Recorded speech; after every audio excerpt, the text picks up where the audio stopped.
It may be all over now, but I wanted to hear your thoughts on the Bryan Kohberger murders, or as the case is known, the Idaho 4 murders. A while ago, some body cam footage was released. I wanted to know what you think about one aspect of that footage. Let's discuss this further. Grab that drink. If you're driving and you're listening, please use hands-free. And welcome to Al Don's Reviews and True Crime.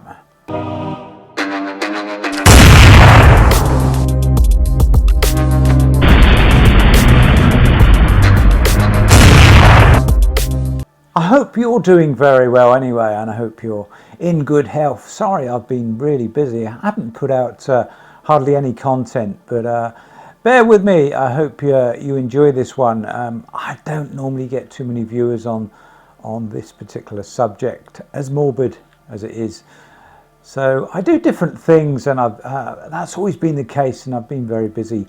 Friday was quite good, actually. I will mention. So I was at the musician's house, Sting and his wife, and I can't say too much because I've signed an NDA agreement. For what that's worth, it would just mean that I don't get any work if things come out. I don't know why. It's a bit. See, it should be out in the press anyway. It's out on the. It's a film that's being made called Rose's. Is it Rose's Baby? Not Rosie's Baby. She's my dog.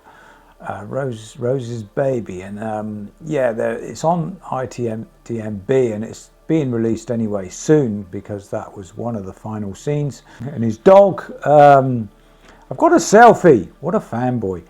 I'm not one to go around taking selfies anyway, and on set you can't because it's unprofessional, and plus it's, you get a number of people doing that.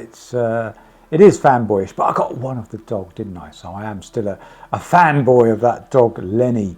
So that's Sting and Trudy, his wife's dog. Sting wasn't there, actually. We had as a brief outline, I can't go into it, but we had a dance routine. Another guy, an actor who's played. Now I want to keep it on the criminal aspect, because this is a true crime channel. So Antonio Banderas, I met him. I was doing a choreographed dance scene. No, I'm not a professional dancer. It was a wedding scene, so it didn't matter if it was like a bit of dad dancing with the drinks flowing. So I looked beside me, and this guy said to me, "I am Antonio," and I vaguely recognised him. And it was Antonio Banderas, so I figured that I've been learning the routine with Zorro. But it was all good fun. It was a bit mad. And also there with this big sort of, it's like a garden party come wedding scene, a wedding garden party. And there was another guy that played a lot of criminals, an American guy. Now, I'd pitch him as almost up there with, who's the black American guy? I'd say one below, maybe two below, Morgan Freeman or something like that. His name's Forrest Whitaker, and he's played a lot of criminals, a lot of policemen in the past. Interesting, he's not well at the moment. He's not very well. He hasn't been well for a while. He's spending an awful lot of money daily. He has like a fatigue type of illness. He can't hear, so he couldn't hear what I was saying, which sometimes is a good thing, isn't it? As I do rabbit on. And another guy, a fine English actor, who's also, I think, played criminals as well. Is he as English as I am, really? His name is Richard E. Grant. Very nice man. Very good on the piano as well. It's a long story, but anyway, it was just a good day, that's all. I played a very minor role. I think I bigged myself up on the dance routine, learning that dance routine in the wedding. I think it's going to be the closing titles, where the wedding party, along with those guys as well, not Forrest because he was seated because he's not well, But yeah, altogether having fun and learning that routine at the end of the scene, and the I don't know, the laugh and joke, and they might put some outtakes on there, you know, when they roll the scenes. This film might be as big as Four Weddings, or it might be a flop. I've known it before to be on films and there's been a flop, as a failed actor, of course. But I do pick up little scenes. I don't mind the little scenes, because you are on set and you are having a drink or a coffee with these people, and it is interesting sometimes, even though you shouldn't really, we're all equal. You shouldn't really hero worship. I think I kind of admire the talent of musicians, because they've got a talent. Actors, really not so much. We all act day to day. If you're a nurse, a teacher, a businessman, whatever, you put on a head, don't you? And it's a different one than when you get home, you unwind, but you put on an acting head. So you all act anyway. Musicians, talented. Sports people, talented. I've trained with sports people before. They're quite talented people. You sort of admire what they can do as such. So I suppose there's a little bit of fanboyish stuff there. So I suppose if you haven't, they were taking pictures, and they were all taking pictures, the actors and things like that, and you had a picture and you were having a coffee with them, it would be good.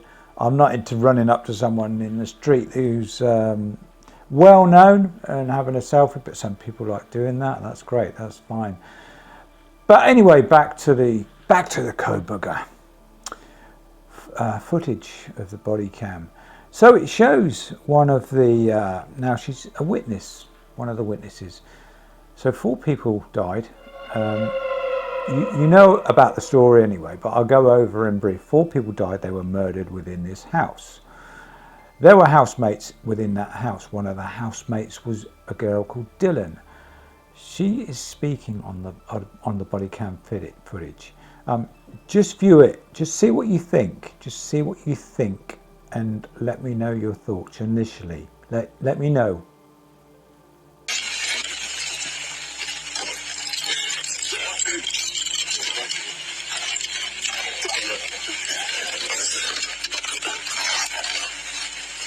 Address. 1122 King Road.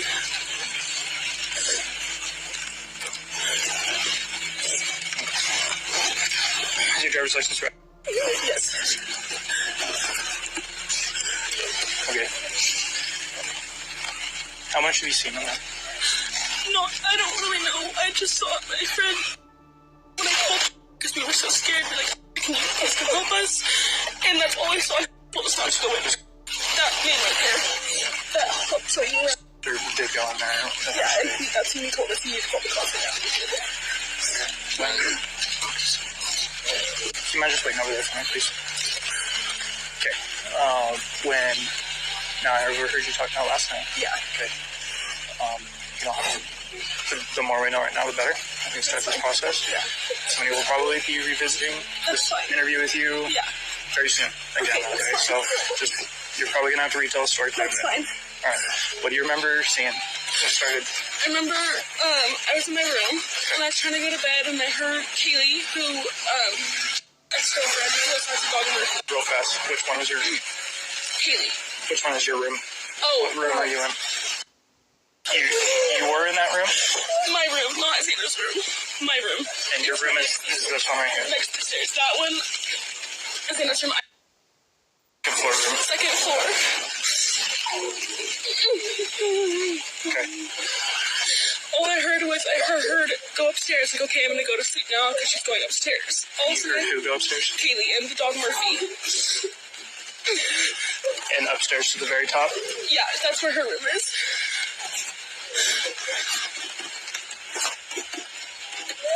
Okay. And then all of a sudden I heard her walking up. I heard her scream, and she ran downstairs because she saw someone. That's what I'm pretty sure she said. Someone's here, and she screamed and just ran downstairs. And I called for her name, but I jumped up and locked my door because I was so scared. And then I heard someone in the bathroom, and I heard her crying, and I heard some guy say that you're going to be okay, I'm going to help you. And I kept calling her name, but she wasn't answering. And then I opened the door for a second, and I saw this guy, and he was not insanely tall, but he was wearing all black and like this mask that was just covering his forehead and his mouth. And then I locked the door and I called, and I didn't know what to do. This was at 4 a.m. Yes. Okay. And so then I just ran down. You left here? I left my room down to she's that one with the white blinds at the very bottom. I ran down there and we talked, and we just locked the door. We didn't think anything of it. We're like, nothing happens in Moscow, so we just like tried to go to bed. And then we woke up, and it was weird because none of our roommates were up, and we called all of them. They were not waking up, and so me and like, this is weird. So I called and to come over, and then that's when all this happened. Who all lives here with you? Me, that blonde one right there. Okay. Who's Santa? Santa is the girl in there. Is the girl that this one? Yeah. Okay. How do you spell her name? Xana. Do you know if she has a middle name? Alexis, I think. Do you know what her last name is? Kernodal. K. I don't know how to spell it, but like K. You know? R-N-O-D-L. K-A-E-R? K-E-R. K-E-R. N-O. N-O. L-E. D-L-E? Okay. X-A-N-A. X-A-N-A. Okay. Who's in there? He doesn't actually live here, but he's here like all the time. There's a male that lives here, and he doesn't actually live here. He's in the room with Xana, I believe. He's in there right now. But he doesn't live here, but he's here a lot. And then there's Maddie, Mogan, and Keely up top. I don't know where they're at though. Maddie Mogan, and Maddie Mogan. Yeah. And who? Keely Goncalves. She's the girl that I was talking about, Keely, who I just heard her go upstairs and then run back down the stairs. Okay. And the guy that lives here, his name was what? He's usually Ethan Chapman. And you knew he was here this morning? No, I didn't know. I had no idea he was here. Okay. Alright, describe the guy that you saw. I don't think he was a little bit taller than me. And I couldn't really see much of him, but I'm almost positive he was wearing a full black outfit. And he had this mask that was just over his forehead and over his mouth, and he didn't say anything to me, like, at all. I just shut the door and locked it, because I didn't know what to do. And I think he went out, like, the side door, the sliding door in the kitchen that goes out to the backyard. And then I didn't know anything else, so I called, and I was like, I just need to come downstairs and find you, because I don't know where anyone else is. And I called Maddie, I called Dana, I called Kaylee, no one would answer. Okay. Alright. For Xana, do you know how old she is? She's 20. Is she in my photos? Yeah, not anymore. She's a student at UVI? Yes. So to me, I'll cut straight to the chase. Seemed like crocodile tears. The reason I say that, as I've said before, it took about 7/8 hours to phone the police. Those murders has taken place. Bryan Kohberger, who's admitted the murder. Some say he didn't, and he's admitted it because he wanted the attention, the ADHD. They were going to find him guilty because they found DNA. He switched his phone off, which was a biggie. He switched his phone off just at the time of the murders, and then switched it back on at about, 4:30, 4:45, when the murders had finished. He hadn't had a history of doing that, but his phone was found to be switched off, and boom, out of action. You don't normally switch your phone off, do you? You do sometimes. When you're on a film set, you might have to switch it off or hand it over or whatever else, and switch it back on an aircraft. You do switch it off on an aircraft. You're supposed to. Some people put it on silent, on vibrate. I don't think it makes any difference. I don't think it interferes in the plane's equipment, but apparently, I don't know, whether it does or not, I don't know. Did you see that Mythbusters? Change the subject. Sorry, I'm going off piece. Did you see that Mythbusters thing when they used, I don't know, they had 500 phones around a petrol pump, and they made them all ring, and the petrol didn't ignite. It was saying that if you use a phone, that's another story. Why am I digressing? So anyway, the murderer Bryan runs out the house. So crocodile tears. She comes out of her room. She hears a scream. She hears commotion. She sees, supposedly Bryan, we don't know. She said there were bushy eyebrows, but she didn't say there were bushy eyebrows there. She saw the eyes and the mouth. Face was covered up. He ran down the stairs, ran out. She said he ran out the sliding door. Again, he was gone. I went in my room and shut the door. I was so scared and locked it. That's kind of fine.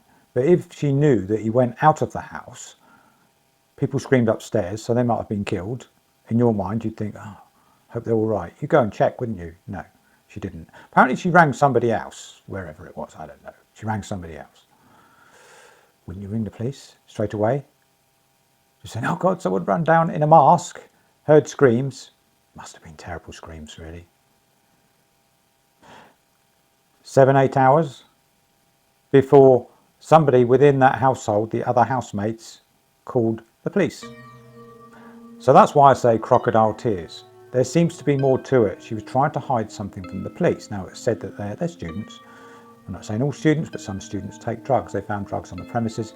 They had noise problems before, because before the murders, police visited because they had a noise complaint. Perhaps they had parties there. I don't know. It was all happening. They had food deliveries. They had a food delivery at about the time of the murder. So people sometimes are still buzzing at that time. They don't work. I'm not calling them lazy. Some of them perhaps are lazy. I don't know. I won't go into the student debate. But all these crocodile tears and everything else, what is going on? Crocodile tears, what is going on? What is going on? That wailing woman. Did you think that was right? The other girl was wailing as well. It was just when you're trying to hide something. Oh, all right, too much. Don't know why the policeman didn't pull her into the car and interview her. Sort of interviewing on the street. If it had been really heavy rain or something like that, would he still be standing on the street interviewing her? Back of the car would be in the best place, wasn't it?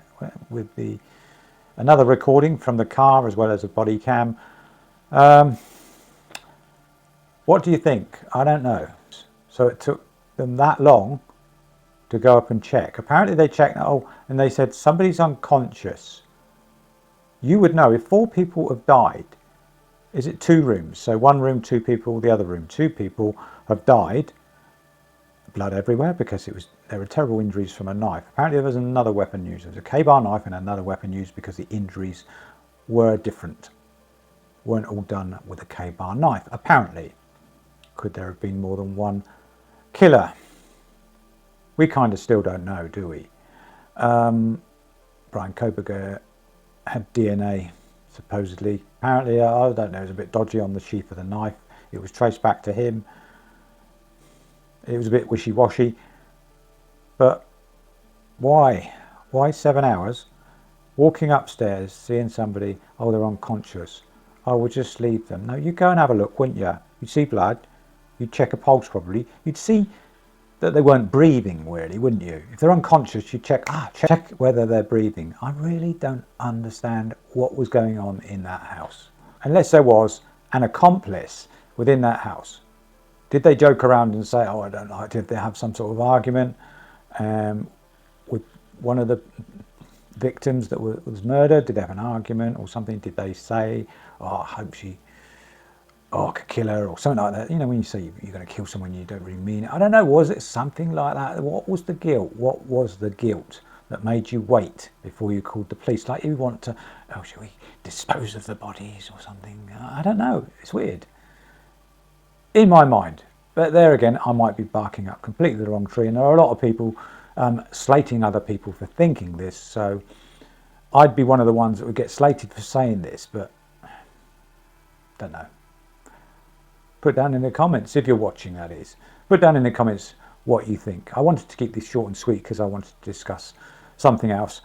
We'll do that in the other video because this video's gone on a bit now. Sorry about that. So please like and subscribe as always, and I'll try and get some decent content for you. Oh, please look out for that movie, that UK movie coming your way soon. And Trudy Styler, who's married to Sting, was the director. That was the connection of using that house. And also, when you go to bed tonight and lay your head down with all this talk, morbid talk, please don't have any nasty dreams. I'm Aldon, and thank you very much.